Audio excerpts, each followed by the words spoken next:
Hey everybody, welcome to the Context Machine, episode number 671, which means we've been recording this show since 1972. I'm Brian Chaffin. And I'm Jeff Gamet. Since 1972. Yeah. It's amazing, isn't it? Amazing. It is amazing. Yeah. Yes. And check us out at our online home, established in 1972 as well. When the internet was already thriving. Contextmachine.io. Right. The .io domain was brand new in 1972. You can also use contextmachine.io to reach out to us, or you can find us on Mastodon at Context Machine or on Blue Sky at contextmachine.bluesky.social.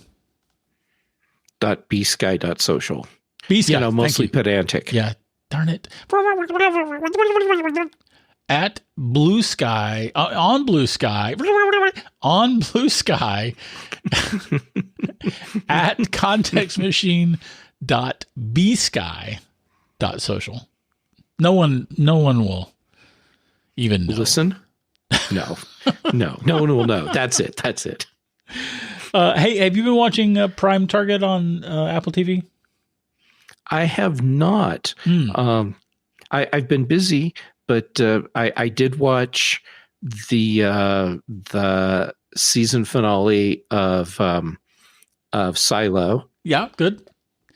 And did you enjoy it? I did. I thought season 2 was really good. Amazing. Season 1 was difficult for me. Season 1 was good. I enjoyed it much more than the books. And season 2 has been fantastic. Yeah, I got like a couple chapters into the first book and was like, I'm not going to subject myself to this. Oh, I did like the first book. It's, second and third books, not so much, but the second season of the TV show has been amazing. That was amazing. I finished it too. I really enjoyed season 2. The first episode of season 2 was better than all of season 1 combined. I thought season 1 was good. And it just, you might have thought that, but you should go back and review what you think you remember. And I have been watching the new season of Severance, but this other show, by the way, new season of Severance is really good so far. Great. So this other show, Prime Target. Yeah, it's of the three, just to arbitrarily choose 3 shows, it's the least good, but I've enjoyed it. I'd put it at like a 6.5 or 7 out of 10, maybe. So I look forward to it. I immediately started the 3rd episode, which just aired yesterday, as of this recording. When I started it right after it was released. It's not the best show, but it's good. It's fun. It's about prime numbers. Oh, right. Okay. Now it's clicking. I saw a trailer for it, and it's like this guy discovers something with prime numbers that will completely screw up technology or something.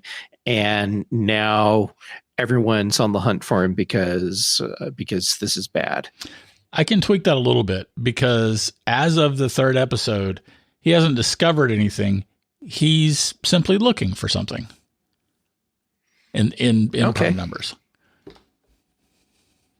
Yeah. Okay. And it involves a lot of backwards and forwards in time. Not that there's time travel, but the story dips back and forth in time, and it's definitely one of these stories that sort of unveils itself one layer at a time, and it's been enjoyable. Cool. All right. Well, I'm adding it to my list. I also find the lead actor to be very compelling in the role, for what that's worth. Okay. Cool. So relate. Yes. Nope, never mind. Related to TV, I've also been rewatching the Rockford Files because, old man. Yeah, but that was a really good series. It was. This is not my first rewatch as an adult. I think I watched it like 8 or 9 years ago, when streaming first sort of became a thing, or back in 1972. Which the Rockford Files started in 74. That's funny. Anyway, I have a couple of observations. One, American cars sucked balls, and not in the fun way, in the 70s. Mm-hmm. They are like the suspension, because there are a lot of car chases in the Rockford Files, and these cars are just like swaying and dipping. It's just ridiculous. Second, the guy that played Jim's father is only 15 years older than James Garner, the actor. 1974 was a harder time. Well, I mean, A, they're actors, and B, well, anyway, whatever. That guy probably, yeah, he lived through World War I or World War II. Anyway, the point is that as I went poking around, kind of curious about some of the actors as I'm watching the show, I went digging and I found it. Like, he's only 15 years older than Jim Rockford. The actor, that is, not the character. Secondly, I have long acknowledged that Mason Truman, the main character in Accidental Intelligence, my first novel, I've long acknowledged that he is based on Jim Rockford, not James Garner, but on Jim Rockford. I don't think I realized just how much that's true.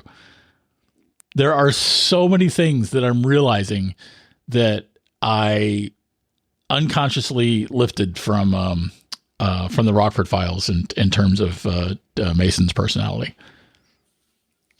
So, can we start calling Accidental Intelligence just the whole universe, the whole series, Space Rockford? No, we cannot. Okay. Had to check though. Yeah. So anyway, I found that to be very interesting. I'm really loving the show. It's one of the few 70s cop shows that to me stands up to a modern watch. Yeah, well, it's not a cop show. It takes place from that in 70s universe. Genre. Yeah, but it's not a cop show. It's a show about these characters, and one of them happens to be a private eye, ex-con. and an ex-con, and some of the other people that he deals with. He was framed. Yeah, he was. Yeah, but some of the other people that he deals with are cops. It's a show about people and relationships, and that's fair. Yeah, it's not a procedural. It happens.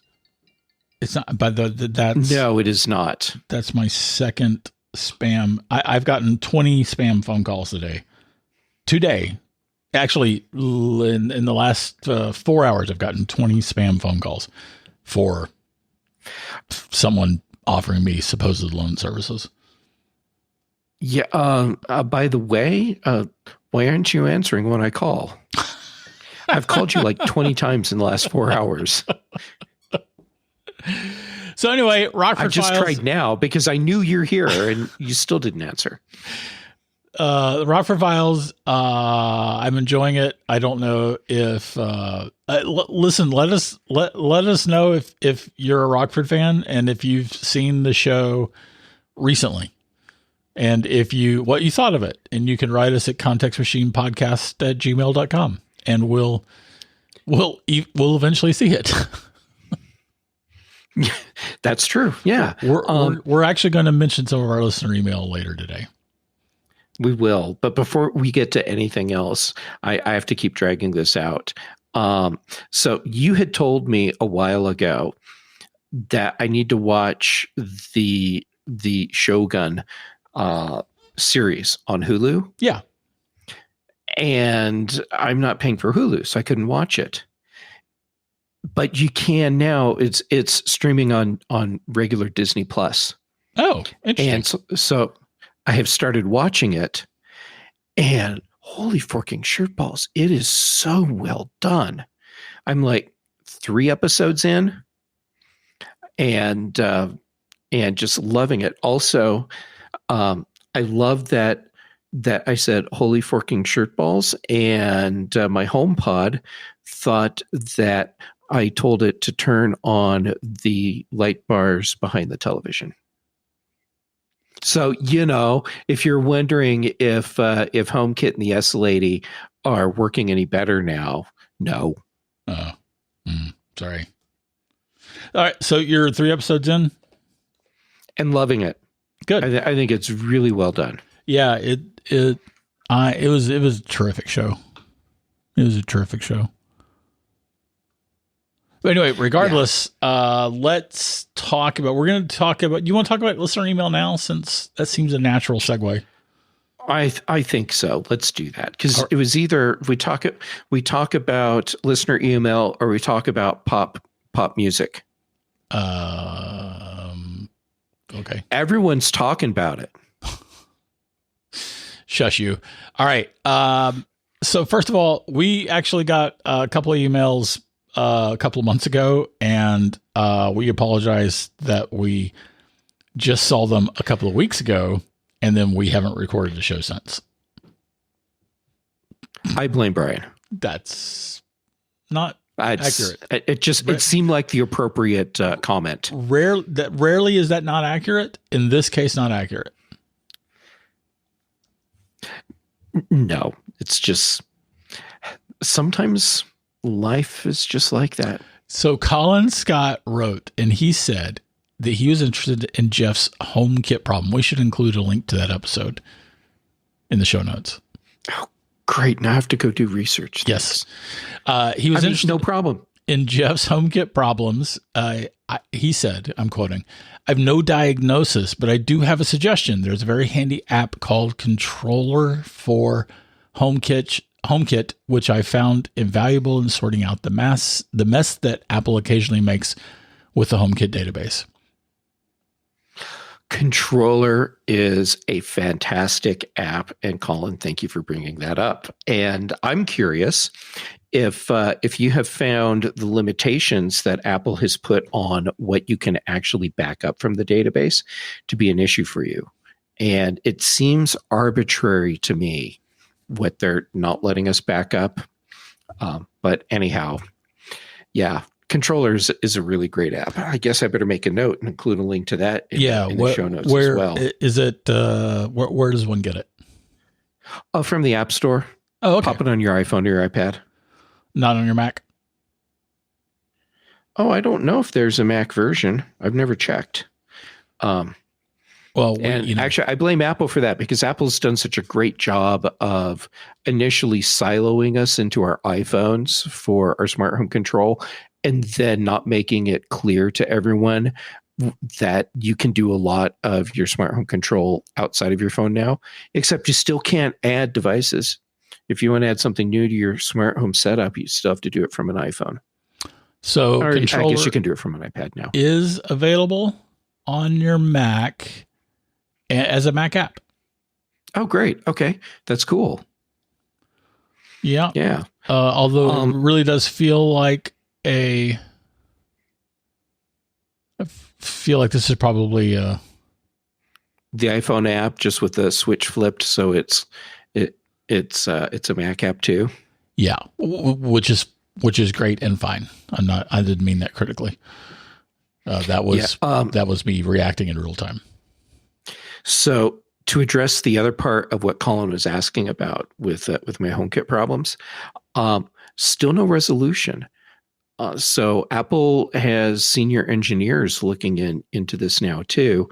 It turns out that there's no app available to me that can make any difference in what's going on. And we even discovered a really weird thing where I can add certain HomeKit devices to my network or to my HomeKit setup, but only if they were made before device makers started including the QR codes on the HomeKit devices. Because, originally you had to use your iPhone and it would recognize the number for the device and grab that and then add the device to your HomeKit. Later on, you got the little QR codes and it would use that instead. Any device that was manufactured with the little QR code as an option for adding it to HomeKit can't add it. Why? Who knows? Like, seriously, no one knows. But Apple is working on it. So it appears that I have some esoteric problem that could be a bug in HomeKit itself. All right. So that's fun. That's good. Yeah. So I see that this app is $30 a year. It does come with a 7-day free trial. Mm-hmm. But if you start that free trial, you will pay if you don't cancel after 7 days. Just FYI. Yeah. But I haven't had any HomeKit problems. I'm wondering if I should start my free trial. It's, take a look at the features that it has, because it could be that this is a tool that will be really useful for you. And it could be that there's some other third-party HomeKit control app that does what you need. Or maybe you're just fine with Apple's Home app. Yeah, I haven't had any problems, but anyway. So regardless, thank you very much, Colin. Now, he also asked, did Jeff ever find a definitive answer to his quote-unquote walking around pin problem? Yes, I did. And related to the controller thing, I actually do pay for the subscription. I'm sure. But for my pin, yes. What I have settled on, at least for now, and when I say settled, not like, well, I guess this will do. It's like, oh, this is the pin that feels right for what I'm doing. It's from Nova, and it's their titanium pocket fountain pen. And it's a pen that I got through a Kickstarter that they did. And it's available now for anyone to purchase through their website. And that's been working great for me. It works with cartridges, but if you want to be like really daring, because of the way they designed the body, you can do it as like an eyedropper pen, where you fill the body with ink and then screw everything back together. And for those of you that are paying attention to nomenclature at home, screw the section back on, and you can have a pen that's just like really full of ink. And it looks nice. It feels nice in my hand, and it fits nicely in my pocket or in whatever bag I might have with me at the time. So the Nova Titanium Pocket. Got it.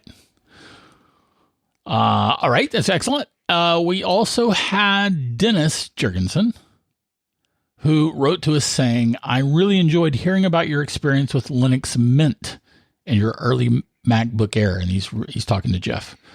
I have been retired for a couple of years from being a software engineer at IBM, but I still like playing around with technology. While there, I was a pioneer on using Macs at Big Blue and worked on many platforms, including Linux. I recently started playing around with Raspberry Pis, building a Pi hole for my home network. While probably not as exciting as trying to do it on a MacBook Air, It was interesting installing 1Password for Linux and having another platform to play around on. My older other machine is a Mac Studio. Keep up the good work. Really enjoy listening to Brian and you on the Context Machine, Dennis Jurgensen. That was very kind. Ah, that's awesome. I still play around with my MacBook Air with Mint Linux installed. I did put 1Password on there, and it's really cool how that just works. I mean, cross-platform, and it's just working. I love it. As far as the Pi hole goes, go you. My Pi hole is on a Raspberry Pi. And so, Dennis, if you haven't messed around with this yet, and you're interested in running DOH, so for those of you that are like, "Huh, what's that?" So that's actually like DNS. No, well, it's not actually. It's literally DNS over HTTPS. So it's a secure way of sending DNS requests. So that means that if you just don't want your ISP or whoever tracking all of the website requests that you're making, and just to be clear, you don't have to be doing anything dangerous or embarrassing or whatever to not want these people tracking like that. It's fine. You can do it. So if you want to do it with your Pi hole, there's a tool called Cloudflared, and I'll make sure there's a link to this in the show notes. And you can add that to your Pi hole, and then you're running DOH along with the Pi hole blocker system. And that's what I'm doing right now. So my little Raspberry Pi is running Pi-hole and Cloudflared at the same time. And I do not see any performance hit on my network. All right. That's good. Did you get notes on all that, Brian? Because there will be a quiz later. Yeah, I'm going to fill that quiz. Dennis also, by the way, recommended a controller. He pointed us to a 9to5 Mac article about a 2018 9to5 Mac article about it. So thank you to Dennis and Colin. Yeah. Brian, here's another reason why you might like controller. If you have an iPad sitting around that you're not doing anything else with, you can set that up as like a home management hub device, like the control interface. Sure. So this wouldn't be like a bridge like your HomePods or your Apple TV are. This is just like your home central control thing. And controller has some really cool stuff you can do with that. Cool. So there you go. Another reason why you might like to be running controller. I'm probably going to buy this later today once I actually have time to think about it before I just blindly. Anyway, yeah. Thanks. Thank you, everyone, for spending some of Brian's money. Yeah, thanks very much, and thanks for the emails. We appreciate them. We will try to be better about emails in the future. Yeah, we will try. We will try. Remains to be. Anyway, let's move on to talking about Pink Sky, Pixel Fed, and flashes. Yeah, and weren't we talking recently about being interested in seeing what options there are as replacements for Instagram and TikTok.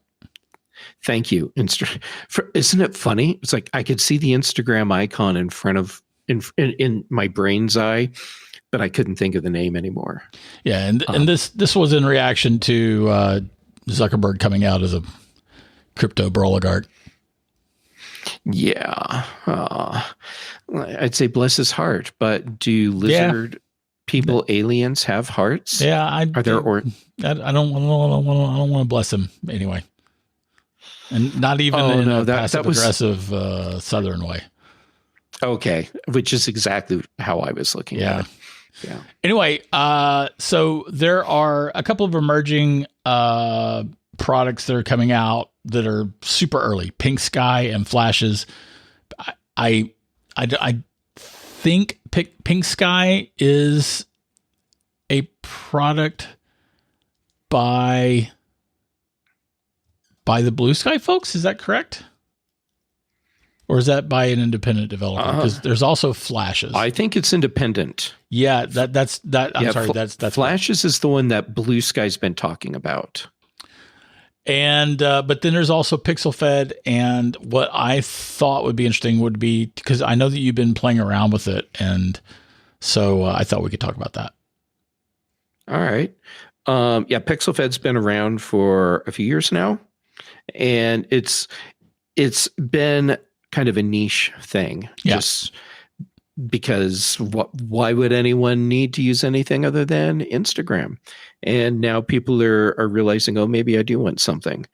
And now that we're seeing more services that are getting into this whole Fediverse kind of philosophy, and not just Mastodon, but like Blue Sky and Threads, I think we're seeing more interest in other services that follow that same sort of model. And and Pixel Fed's been doing that for a few years now. So anyhow, I thought I'd give that a shot. And what I'm finding is that for me, there's not a lot of activity today. But then again, when I got started with other social media platforms, when they were still in the early days, it was the same thing. I'm liking it so far. One thing I'm liking is that because of the way it's designed, it's that kind of open Fediverse sort of system, I'm not locked out of using other tools to put content in. Like I can't use the regular tools that are available for posting to multiple accounts to go to Mastodon and LinkedIn and Facebook and Instagram, because the meta platforms, they're designed so that you have to switch your accounts to be business accounts before you can hook in and do other things to them, which is kind of crappy. But using Pixel Fed and Mastodon, I can use was it Fedica? Fedica.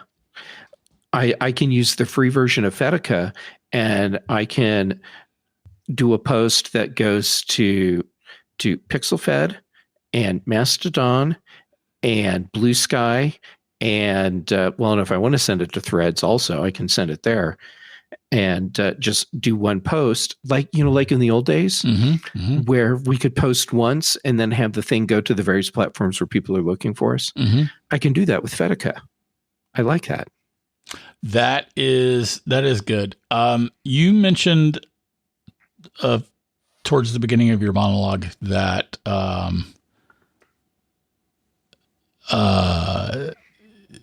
like you were comparing using it to the early days of using other social media apps, saying that like I don't know if you were talking about like there's not as many features, or there's not as much content, or there's not as much activity and things like that.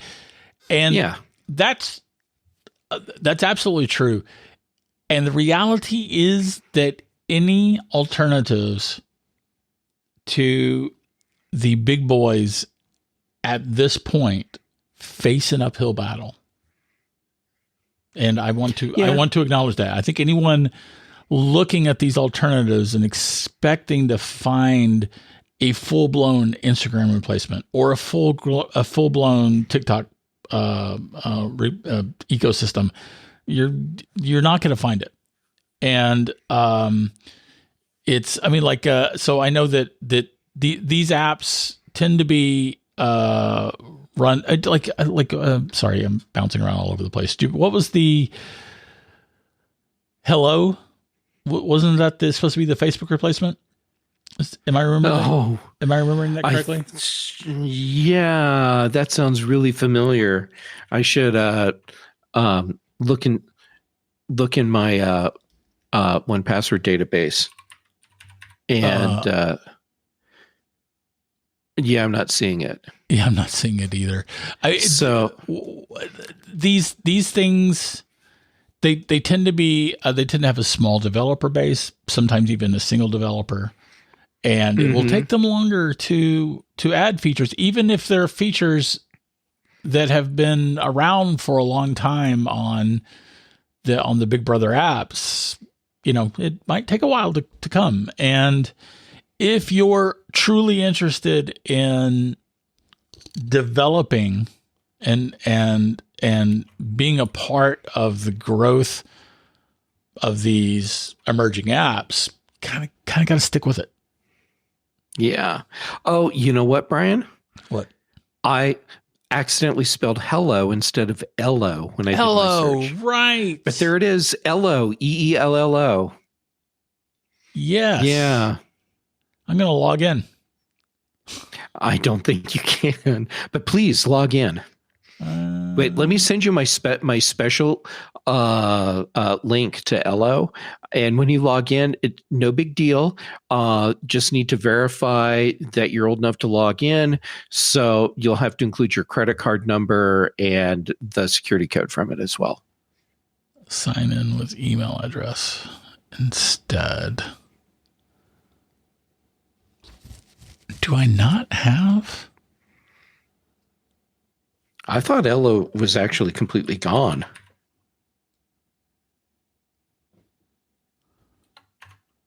I don't.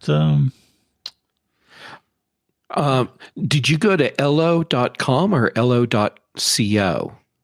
I'm at helloello.com. It got redirected to that.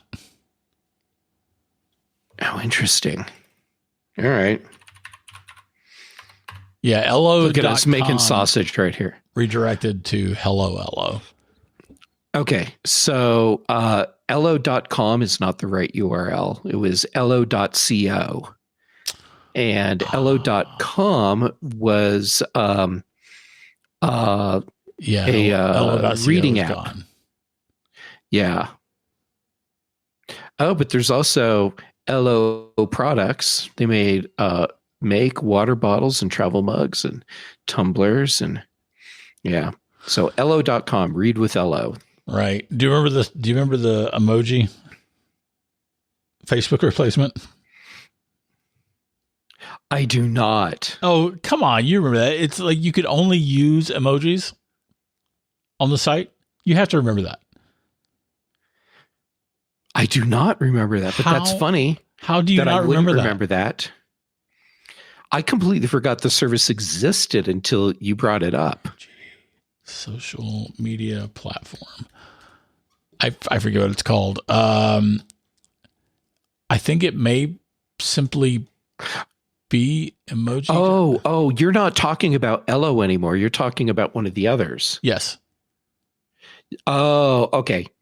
Okay. That accounts for why I don't remember that being an Ello thing. I found a Reddit post, a Time magazine article dated 2014, not 1972. Yeah, so it goes back to 2014. I think it was simply called emoji. That does sound vaguely familiar. Oh, good times. Yeah, good times. Anyway, yeah, that's and so in the meanwhile, there's Pink Sky and there's Flashes. Those are both built on essentially to piggyback on the Blue Sky protocol.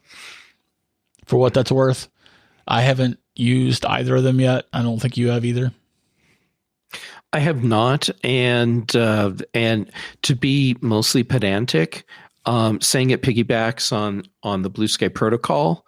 All of these social media platforms that that can tie into the Fediverse, they're all using the same protocols. So it's not like Pink Sky or Flashes is piggybacking on what Blue Sky has made. They're just designing these platforms to hook in to Blue Sky. Right. Okay. That is, mostly pedantic. No, but that's an important distinction. So thank you. I've definitely seen an explosion in my Blue Sky followers. I've effectively, so I've mentioned that I feel like the lack of an algorithm is a con on Blue Sky. And for me, it's a big plus. But I know we've had this discussion before.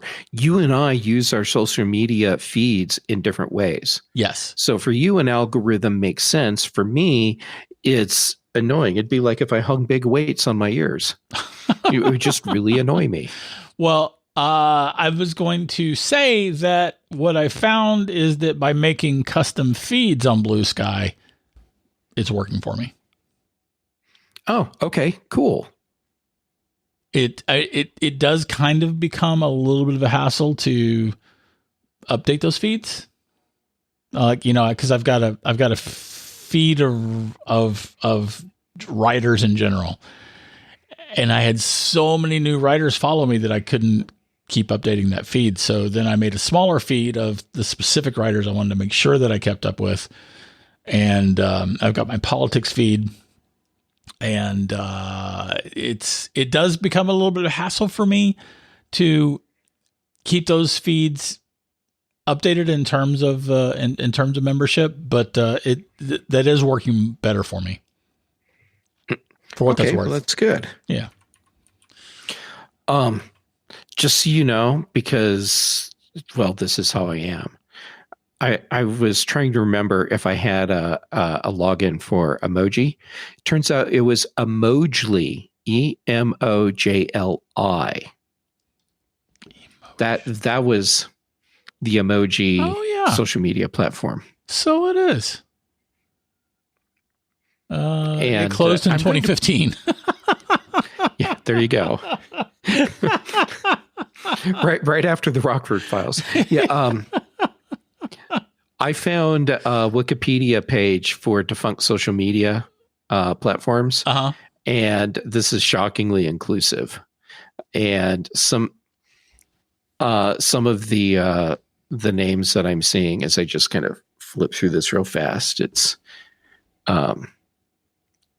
like really a big flash from the past. Do you remember Ping? Oh, good times. Oh yeah. Yeah, Ping could have been something.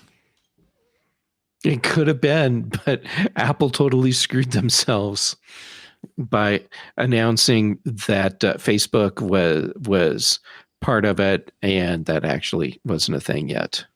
Yeah, and that was really because Zuck didn't want the competition. Lizard Boy. I thought for a long time that it was Zuck just being petulant, like you should have asked us first. But then I've come to realize that it was Zuck being perpetually afraid of anything replacing his platforms. Mm-hmm. I think that's behind most of what he does in terms of competition. It's about squelching the competition before it can become a thing, or buying it.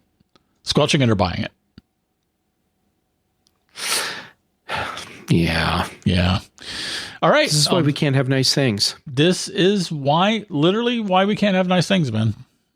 It's kind of gross. It's kind of gross. Yeah. All right. Should we, I think we should cut it. Yeah. I think so. Otherwise, we're just going to sit here and ramble on for a couple hours about all of the social media networks that we can't participate in anymore, like Or shouldn't. Juicecaster or Koofers or Meverse. Oh, There was a great joke on the Rockford Files that I'm going to share. okay. So he goes into an office and he's asked to wait. He picks up a magazine that's on the coffee table, because this is in the 70s. You know, magazines were a regular fixture in office waiting rooms, probably until the early 2000s. Mm-hmm. And he looks at it, he looks at the title, and then he looks over at the guy who sent him over to wait, and he goes, Collier's. And I had to look it up. Like, what the hell is Collier's magazine? And it was a very popular weekly that ended up being shut down in 1957. So this episode was filmed in 75. So the joke was that they had a 20-year-old magazine sitting in the office.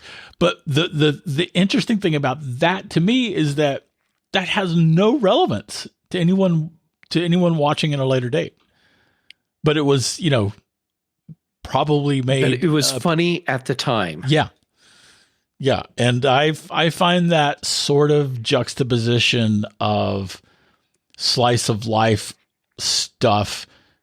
That's one of the things I find interesting about watching old TV shows and old movies. It's seeing the things that people take for granted at the time, and sometimes trying to deduce either that I'm not getting it or why I'm not getting it or what the inside story is. And I don't know. I'm weird like that, but that definitely motivates me. Yeah, but still, funny joke in context. Yeah. And I guess it says a lot about Collier's if 20 years after it had been out of publication, people still knew what it was. Right. And the way Jim said Collier's, it was great. Funny enough, Collier's tried to resurrect, or the publishers who owned the rights tried to resurrect the magazine in 2012. Did not take. Oh, well. All right. And on that note. All right, folks, that is this week's Context Machine. If you have anything to add, comment on, or question, you can write us at contextmachinepodcast@gmail.com. Our bandwidth is provided by CashFly. The bass is by Dr. Boom, recorded just for this show. And that's all for this week, Jeff. That's awesome. And I'm glad that we still publish more often than Collier's. It's